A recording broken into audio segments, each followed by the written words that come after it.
Mr. Speaker, I rise to share the story of a family that I've come to know. They came from a humble place, scraping by. Amidst instability in their native land, they could barely keep food on their table. For years, their government ignored their struggle and suffering. Like so many others, they dreamed of a better life in America. Finally, they managed to cobble together enough money to make the dangerous journey to our shores. Yet once here, they discovered that life wasn't so easy. They were resented for their accents, their faith, and their foreign ways. Doors were slammed in their faces when they sought work. So they worked harder. They leaned on each other and those who came before. They forged a community and they organized. They built churches and businesses and schools. And slowly but surely, they began to enjoy some measure of success and stability. Now, Mr. Speaker, I'm sure that there are Garcias or Ascaris or Rodriguez that share that same story. But the one I tell is not theirs. This family's name is Kennedy. Struggling immigrants whose quest for a better life took them from Ireland's potato famine to Boston's immigrant barrios. It's an ageist story of a young man looking for a better future, of a family in search of a safe place to settle down, the sacrifice that any parent would make for the benefit of their children. And it has been repeated millions and millions of times in every corner of our world in the over 150 years since my ancestors fled their home to find a new one. My father has a memory of my great-grandmother Rose that he shared with me once.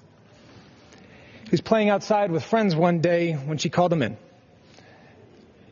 He fidgeted around and impatiently tried to sit still as she pulled out a big scrapbook and flipped to a stack of carefully folded newspapers in the back. One after another, she opened them up to the Help Wanted section. There, she pointed to ad after ad marked in big block letters, "No Irish need apply." My grandmother's message was clear. Don't forget where you came from. Don't forget the blood and the sweat and the tears that generations before you have shed so that you would never feel a sting of prejudice.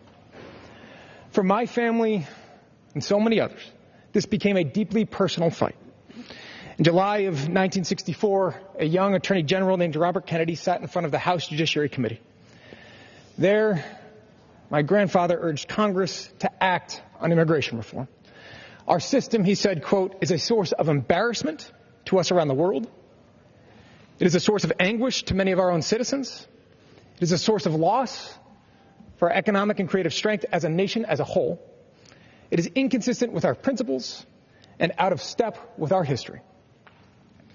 The opposition that he and other advocates have faced half a century ago sounds eerily familiar to so many of us today. Immigrants who will flood our cities and towns, they will take American jobs. They will poison American culture. They aren't from here. They aren't like us. They are somebody else's babies. 50 years later, the opposition still hasn't updated their talking points.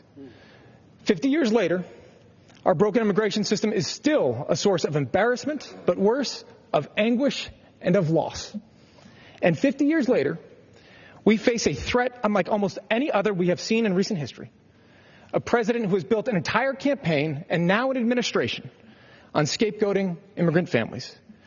We have watched President Trump threaten our most fundamental American values with border walls and bad hombres. We have heard his racial epithets. We have seen cold-hearted executive orders.